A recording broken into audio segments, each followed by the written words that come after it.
दोस्तों मणिपुर का हिंसा के साथ एक बड़ा इतिहास रहा है। आपने अलग अलग समय पे सुना होगा कि मणिपुर में कभी किसी जनजाति समूह के साथ या फिर हमारे जो सुरक्षा बल हैं उनके साथ जो झड़पें हैं वो आए दिन होती रहती हैं। आज हम एक ऐसी ही खबर के बारे में बात करने वाले हैं जो बहुत प्रमुख खबर है कि मणिपुर में जो हमारे सशस्त्र बल हैं उनके ऊपर एक थाने के ऊपर जो अटैक है वो हमें देखने को मिलता है। उसके साथ साथ एक गांव में बहुत सारे लोगों के ऊपर अटैक भी हमें देखने को मिलता है, जिसके बाद हमारे सशस्त्र बलों के साथ में उनका एंगेजमेंट देखने को मिलता है। नमस्कार, मैं हूं आपका दोस्त Shubham Sisodia. Let's crack UPSC CSE Hindi पे आपका बहुत बहुत स्वागत है। दोस्तों क्या है पूरी खबर के बारे में हम जानेंगे। हम देखेंगे कि किस तरह से मणिपुर में जो अशांति है, जो उग्रवादी समूह है, अभी तक जो मणिपुर में शांति स्थापना है वो नहीं हो पा रही है और किस तरह से ये जो हमले हैं दिन ब दिन बढ़ते जा रहे हैं, जो और ज्यादा ब्रूटली चीजें किस तरह से आगे बढ़ रही हैं। डिटेल से पूरे वीडियो में हम जानने की कोशिश करेंगे। जैसा आप देख सकते हैं यहाँ पर जिस तरह से अटैक हुआ, जो हमारे मिलिटेंट्स हैं उन मिलिटेंट्स के बीच में और हमारे सशस्त्र बलों के बीच में ये जो हमें अटैक देखने को मिलता है, एंगेजमेंट देखने को मिलता है, जिससे लगभग अगर हम बात करें तो 10 से 11 लोगों की डेथ हमें देखने को मिलती है। आगे बढ़ने से पहले मैं आपको यह भी बताऊंगा कि किस तरह से इसमें यह विवाद पैदा हो रहा है कि जो ये मिलिटेंट उग्रवादी लोग आए थे, जिनके और हमारे जो सुरक्षा बल हैं उनके बीच में जो एंगेजमेंट हुआ, क्योंकि जो हमारे गांव के जो हमारा नॉर्थ ईस्ट में जो मणिपुर है, वह मणिपुर में जो गांव के स्वयंसेवक लोग हैं, वॉलेंटियर्स लोग हैं, जो कुकी समुदाय है उसके द्वारा यह बोला जा रहा है कि दरअसल ये हमारे जो गांव के जो वॉलेंटियर थे ये वही लोग थे, ये कोई उग्रवादी समूह नहीं थे।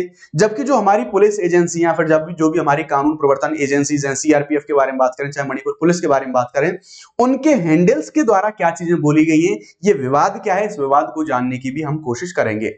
आगे बढ़ने से पहले जस्ट छोटी सी एक इन्फॉर्मेशन आपके लिए अनअकैडमी की तरफ से। अनअकैडमी के जो भी सब्सक्रिप्शंस हैं इनको आप अवेल कर सकते हैं। अभी जो ऑफर है वो अभी ऑफर चल रहा है, इसे आप जस्ट 24,999 में आप इसे अवेल कर सकते हैं। जीएस सीसेट टेस्ट सीरीज सारी चीजें आपको एक वन स्टॉप सॉल्यूशन के तौर पर मिल जाती हैं। अनलिमिटेड एक्सेस मिलती है आपको सारे बैचेस की, पूरा का पूरा कंटेंट मिलता है आपको, सारी पीडीएफ पीपीटी। सबसे अच्छी बात यह है कि आपको जो मेंटरशिप है, 1-to-1 मेंटरशिप भी आपको यहां पर प्रोवाइड कराई जाती है। अगर आप इंटरेस्टेड हो तो अनअकैडमी का दिया गया जो नंबर है इस पर आप कॉल करके सारी जानकारी हासिल कर सकते हैं। इस बैच को अवेल करने से पहले आप जो मैक्सिमम डिस्काउंट है उस पर भी फोकस करेंगे। शुभ 50 दिस इज माय कोड, ये कोड अगर आप अप्लाई करेंगे तो आपको जो मैक्सिमम डिस्काउंट है वो मैक्सिमम डिस्काउंट आप अवेल कर पाएंगे। तो जैसा मैंने आपको बताया, जो न्यूज़ हैं काफी सारे आर्टिकल्स हैं, ये प्रिंट हुए, यहाँ देख सकते हैं टाइम्स ऑफ इंडिया का ये आर्टिकल है, यहाँ पर फर्स्ट पोस्ट का है। यहाँ पर यही चीज बोली गई है कि मणिपुर में लगभग जो 11 मिलिटेंट्स हैं वो 11 मिलिटेंट मारे गए हैं एनकाउंटर में सीआरपीएफ के द्वारा जिरीबाम में। ये जिरीबाम का है, ये जिरीबाम है मणिपुर के अंतर्गत, जो मणिपुर का एरिया है वहां पर जिरीबाम हमें देखने को मिलता है। तो यहाँ पर जो एक एंगेजमेंट है गांव में, वो एंगेजमेंट हमें देखने को मिला है और इनके द्वारा जो सीआरपीएफ है या फिर जो पुलिस है उसके ऊपर अटैक कराया गया था। उसके जवाब में जो पुलिस ने जो एक्शन लिया, सशस्त्र बलों के द्वारा कड़ी कार्रवाई इनके द्वारा ऊपर करी गई और बहुत सारी पुलिस के द्वारा, मैं आपको कुछ इमेजेस हैं वो दिखाऊंगा पुलिस को। आपको जो ट्विटर का एक जो पोस्ट है वो भी मैं आपको दिखाऊंगा कि किस तरह से बहुत ज्यादा एडवांस हथियार हैं वो पुलिस ने इनके पास से जो बरामद करे गए हैं। आगे हम बात करें तो देखेंगे कि बेसिकली सोमवार को यानी कि 11 नवंबर को सुरक्षा बलों के साथ जो भीषण मुठभेड़ हुई है उनमें 11 संदिग्ध उग्रवादी हैं वो मारे गए हैं।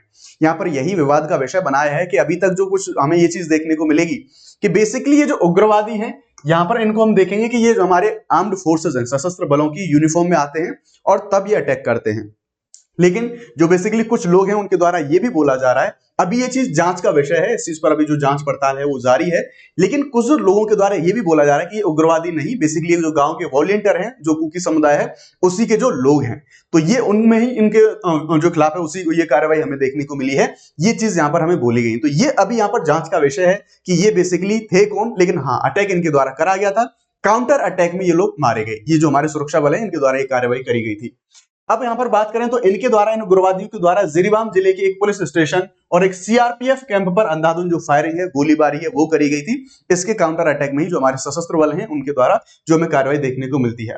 दरअसल ये जो संदिग्ध आए थे, ये कुकी उग्रवादियों ने मेती बस्तियों जैसे लामते खुनऊ और जो जारापुरा धूर कारोंग, इनमें दुकानों को निशाना बनाया था, यानी कि यहां पर इन एरियाज में अंधाधुंध जो फायरिंग है वो इनके द्वारा करी गई थी, जो कि मेती समुदाय, जो मेती बस्तियां हैं इनसे रिलेटेड थी। हम जानते हैं कि जो मणिपुर में कुकी और जो मेती के बीच में जो हमारा हिंसा चल रही है, जो इनके बीच में जो तनाव चल रहा है, उसका एक ऐतिहासिक परिप्रेक्ष्य रहा है।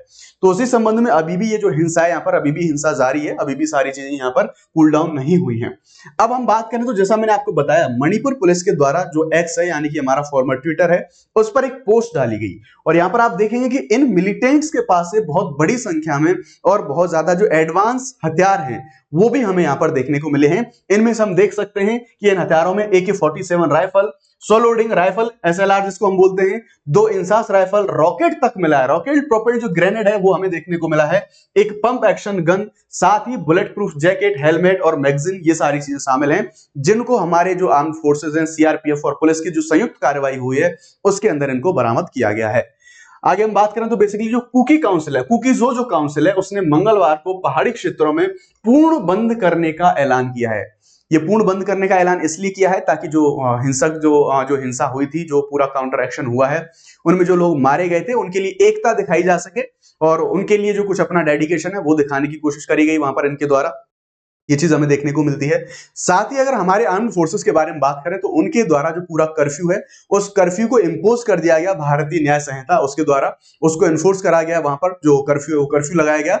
और साथ में हम देखेंगे तो अभी जो गश्त है वहां पर अभी गश्त जारी है और जो हमारे सारे आर्म्ड फोर्सेस हैं वो भी हाई अलर्ट पर हमें वहां पर देखने को मिलेंगे। ठीक, तो आगे बढ़ेंगे तो यहां देखा कि ये जो पूर्ण बंद का आह्वान करा गया ताकि जो सामूहिक शोक है वो रखा जा सके और जो एकजुटता है इस एकजुटता को जो है व्यक्त किया जा सके। ये कुकी काउंसिल के द्वारा वहां पर जो कुकी जो काउंसिल है उसके द्वारा ये फैसला लिया गया। हिंसा के बाद जो जिरीबाम जिला प्रशासन है उसने BNS यानी कि BNS के बारे में हम बात करेंगे तो भारतीय न्याय संहिता, अभी जो हमारे जो पुराने कानून है IPC CRPC जो कन्वर्ट हुए हैं तो अभी ये भारतीय न्याय संहिता में हम बात करेंगे। तो भारतीय न्याय संहिता की धारा 163 के तहत में जो कर्फ्यू है वो कर्फ्यू हमें देखने को मिलता है, ये कर्फ्यू इनके द्वारा लगाया गया है। साथ ही अनिश्चित काल के लिए जो निषेधाज्ञा है इसको जारी करा गया है और इसके तहत हम बात करेंगे तो इनके द्वारा बोला गया है कि 5 या इससे अधिक लोगों का कई जो ग्रुप है वो ग्रुप कहीं इकट्ठा नहीं हो सकता। इसके साथ साथ में कोई भी हथियार लेके जाने की या फिर हथियार लेके मूवमेंट करने की कोई भी जो इनको अनुमति नहीं है, किसी प्रकार का कोई हथियार लेके नहीं जा सकता। 5 लोगों से ज्यादा लोग इकट्ठा होकर कोई भी सभा या समिति जो इकट्ठा होकर कोई बातचीत नहीं कर सकते, ये चीज भी हमें यहाँ पर देखने को मिलेगी। अब हम बात करें तो कुछ दिन पहले यानी कि पिछले हफ्ते ही गुरुवार को एक बड़ी घटना भी हमें मणिपुर में देखने को मिलती है। ये बड़ी घटना क्या थी? तो बड़ी घटना में हम देखने को मिलेंगे कि इसी प्रकार की एक हिंसा होती है और उसके साथ से पहले हमें देखने को मिलेगा कि एक महिला के साथ में जो रेप है वो रेप किया गया था मणिपुर में और रेप के साथ उसे जला दिया गया था।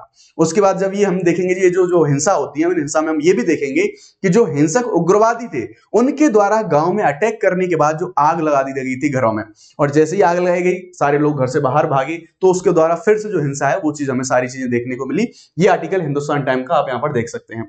गुरुवार का ही मामला है और गुरुवार को जो जिरीबाम जिला है यहाँ का जो जैरावन है जो कि एक महार बहुल गांव है, यहाँ पर 31 वर्षीय जो महिला थी इसके साथ में जो हमें रेप देखने को मिलता है और उसे जिंदा जलाए जाने की जो घटना है वो भी सामने आती है। और ऐसी जो विभत्स घटना के बाद में जो हिंसा है वो अभी और ज्यादा हमें जो है बढ़ती हुई दिखाई देती है। इसके एक दिन बाद ही जो विष्णुपुर जिला है वहां पे भी एक जो धान के खेत में एक महिला काम कर रही थी, उस धान के खेत में काम करते समय जो घाटी बहुल मेइती समुदाय है वहां की एक महिला को संदिग्ध कुकी उग्रवादियों ने गोली मार दी थी। यहाँ पर यानी कि जो काउंटर अटैक्स हैं वो हमें यहाँ पर देखने को मिल रहे हैं पिछले साल मई से। अब हम देखेंगे कि ये जो हिंसा चल रही है, ये जो तनाव चल रहा है, इसमें अगर मृत लोगों की संख्या के बारे में बात करें तो बेसिकली बहुत सारे लोग डायरेक्टली इनडायरेक्टली इंपैक्टेड तो हुए हैं नेगेटिवली, लेकिन अगर हम सीधे तौर पर जो मृत्यु की बात करें तो पिछले साल जब मई से ये जो सारे तनाव, ये सारी हिंसा की जो घटनाएं शुरू होती हैं तब से लेके अब तक मेइती और जो पहाड़ियों में रहने वाले कुकी जो समुदाय हैं, कुकी जो समूह हैं, इनके बीच ये जो हिंसा हुई है उनमें लगभग 200 से ज्यादा लोगों की जो डेथ है वो डेथ हमें देखने को मिलती है और हजारों लोग हैं वो बेघर हो चुके हैं क्योंकि लोग जो हिंसा है उससे दूर जाने की और जो स्टेबल शांतिपूर्ण जो वातावरण है वहां पर रहने की कोशिश कर रहे हैं। ठीक है, तो आई होप वीडियो आपको अच्छा लगा होगा। अगर वीडियो आपको अच्छा लगा है तो प्लीज वीडियो को लाइक जरूर करें। Thank you very much. Jai Hind, bye bye, let's crack it.